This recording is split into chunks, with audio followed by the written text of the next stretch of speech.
Au Sénégal, le gynécologue qui avait établi le certificat médical d'Adissar, la jeune femme qui accuse de viol l'opposant Ousmane Sonko, se dit harcelée et craint pour sa vie.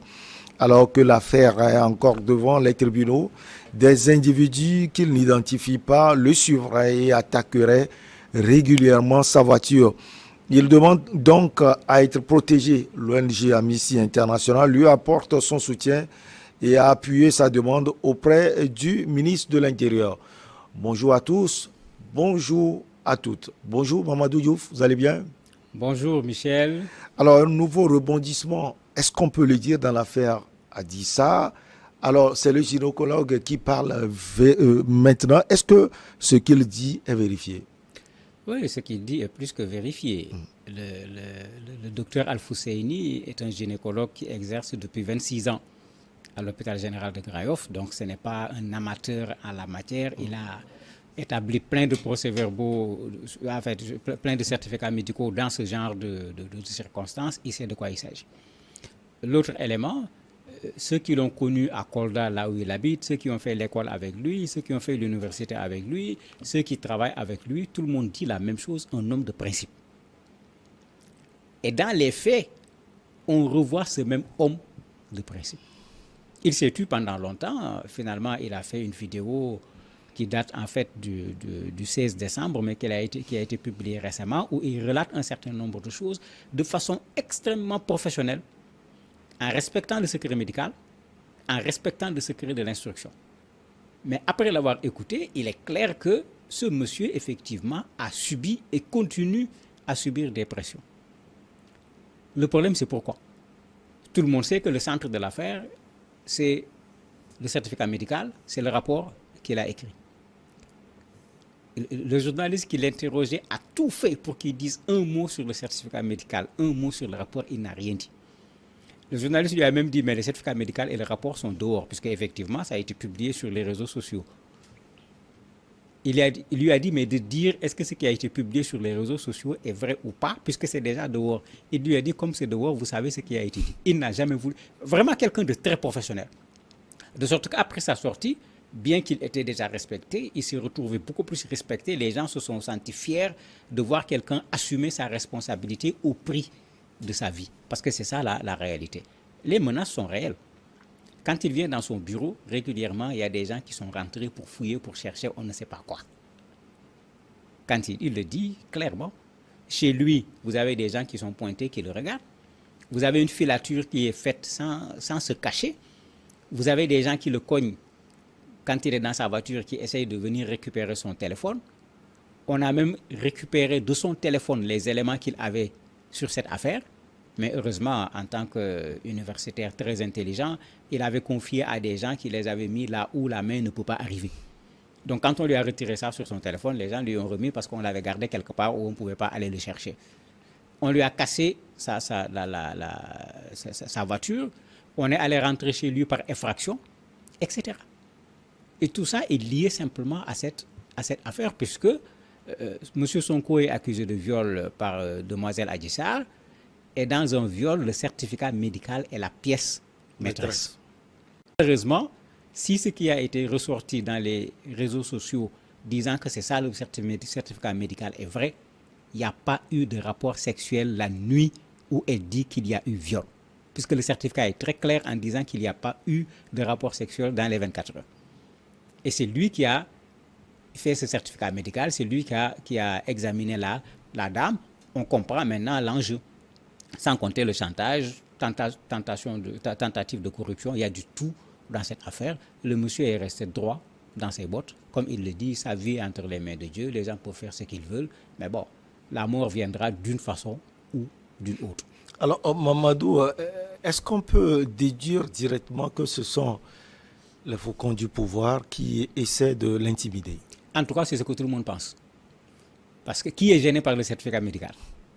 Puisque tout le monde sait qu'aujourd'hui, l'affaire Sonko Adissar, le viol, ce n'est plus à l'ordre du jour. Tous ceux qui ont suivi cette affaire de bout en bout savent que ce n'est plus à l'ordre du jour. Elle avait parlé de viol avec 2 pistolets. Les gens avaient dit, bon, il faut essayer de voir comment on peut violer quelqu'un quand on a 2 pistolets. C'est vrai que ça doit être assez compliqué. On nous a parlé de grossesse qui, pendant 24 mois, il n'y a pas eu d'accouchement. Alors qu'on avait parlé de grossesse, au point qu'un de ses avocats, Tony Truant, exigeait un test d'ADN auprès de Sonko pour prouver que c'est lui le père de l'enfant. 24 mois, il n'y a pas eu d'accouchement. Finalement, sans compter d'autres audios qui sont sortis, une Adji Sarr qui parle d'aujourd'hui de ceci, demain il parle de cela.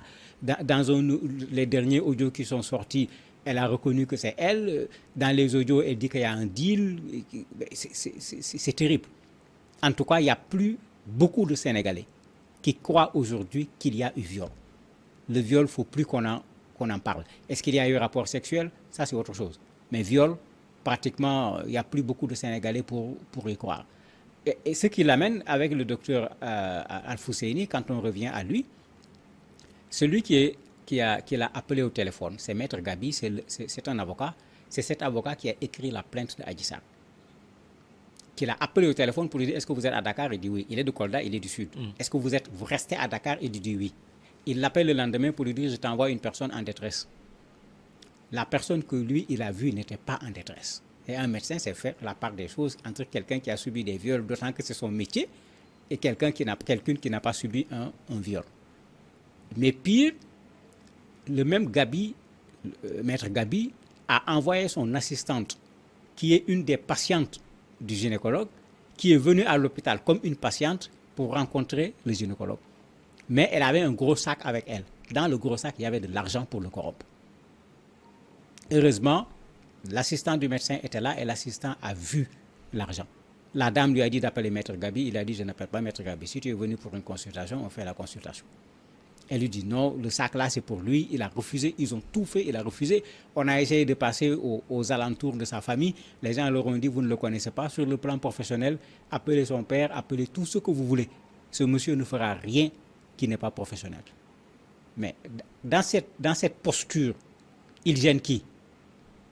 Ce n'est pas M. Sonko, parce que cette posture semble plutôt arranger M. Sonko s'il n'y a pas eu de rapport sexuel, encore moins de viol. Mais qui sont les autres?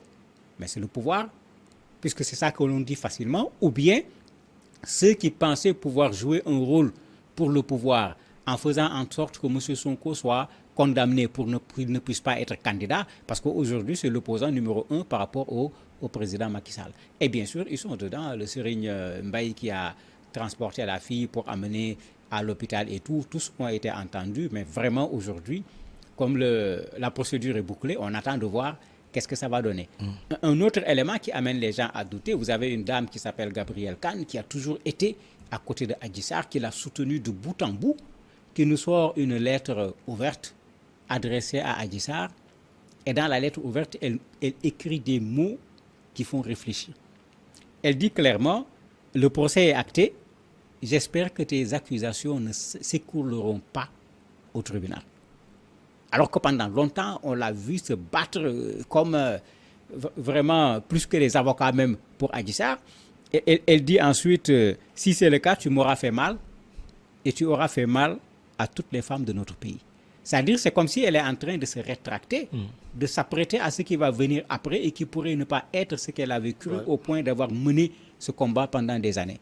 Mais c'est pourquoi j'ai dit de plus en plus, la question du viol, il n'y a pas beaucoup de gens pour y croire. Est-ce qu'il y a eu autre chose que le viol? S'il y a procès, on pourra certainement nous le dire. Alors, parlant du gynécologue, alors Mamadou, il demande la protection au niveau du ministère de l'Intérieur. Est-ce que cette protection sera accordée? Est-ce qu'elle doit être accordée? Elle doit être accordée. Adji Sarr est protégée. Elle a des gardes du corps. Elle est dans une maison. On lui fait changer de maison. Mais c'est dans la même affaire. Ça fait partie des effets collatéraux de l'affaire Adji Sarr Sonko, parce qu'il y en a beaucoup. Et non seulement il y en a beaucoup, il y en a eu des pires, parce qu'il y a plus d'une dizaine de personnes qui sont mortes dans cette affaire.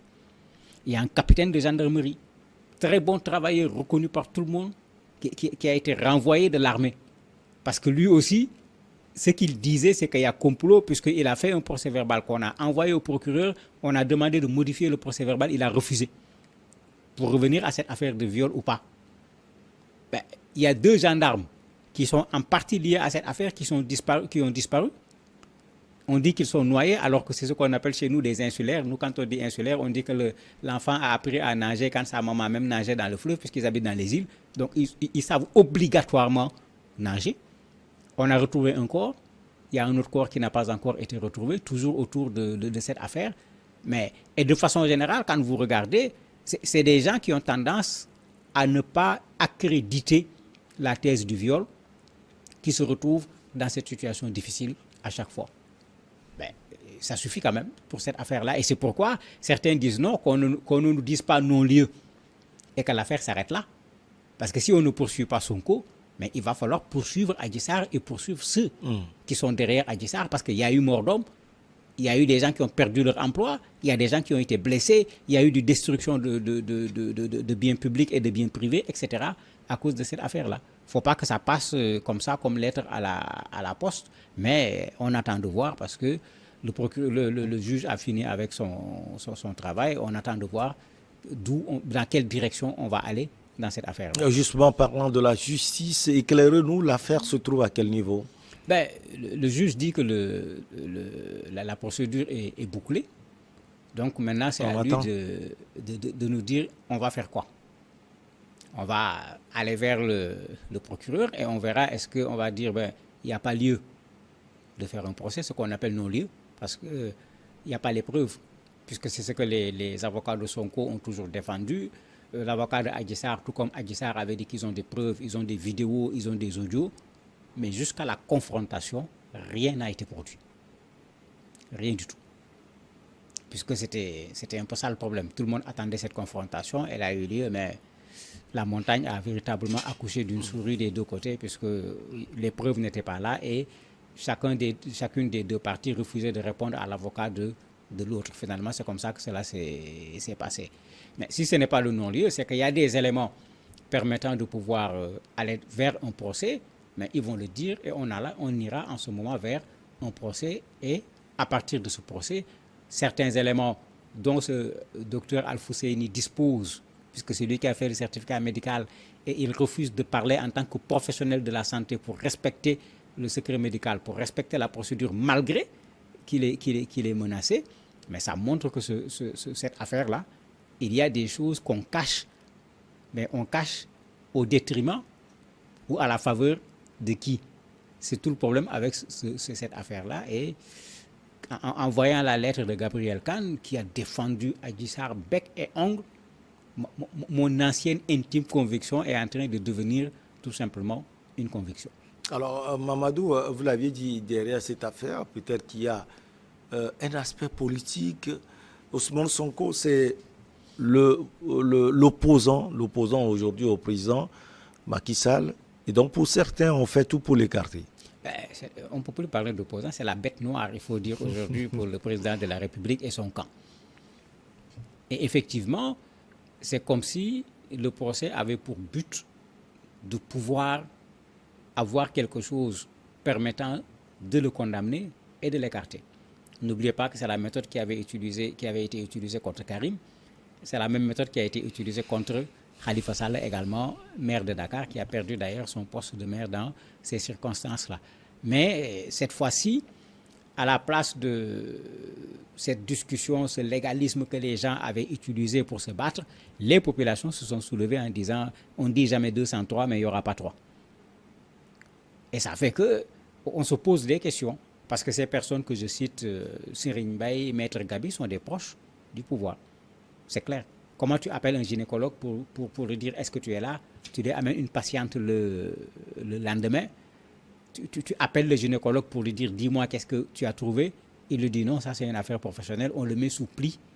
On ne le remet même pas à un individu civil. On le remet à quelqu'un d'assermenté, un gendarme ou à un policier pour qu'on l'amène vers le judiciaire. Donc je ne peux pas te dire ce qu'il y a dedans. Bien que il savait ce qu'il y a dedans parce que c'est lui-même qui l'a écrit et signé. Mais pourquoi les gens sont autant intéressés par cette affaire-là? Pourquoi on a fait tout ce tintamarre autour de l'affaire alors que des cas de viol au Sénégal, il y en a. Ce n'est pas le seul cas. Et aujourd'hui, malheureusement, on se rend compte que toutes ces personnes qui tournaient autour, qu'on a entendu se prononcer là-dessus, de plus en plus, on ne voit plus personne se prononcer parce que la forme complot dans les faits est beaucoup plus évidente que la forme viol dans les faits. Alors, Mamadou, il dit qu'il se dit harcelé, suivi et menacé de mort. On a vu l'intervention de l'ONG Amnesty International. Qu'est-ce qu'elle peut faire? Mais bien sûr, il est harcelé. J'ai donné le cas de cette assistante qui vient comme une patiente, qui est déjà sa patiente d'ailleurs, mais qui revient, qui rentre à l'hôpital, qui prend les procédures, qui respecte tout comme une patiente, et qui est arrivée dans le cabinet veut faire autre chose. Ce n'était pas le seul cas. Plusieurs cas comme ça se sont posés où les gens sont venus en essayant de lui faire parler, de lui tirer quelque chose en enregistrant. Au téléphone, même chose. Il finissait par ne plus répondre au téléphone à un certain nombre de personnes parce que quand on l'appelait, c'était tout le temps sur cette affaire-là. Donc, il y a véritablement un harcèlement.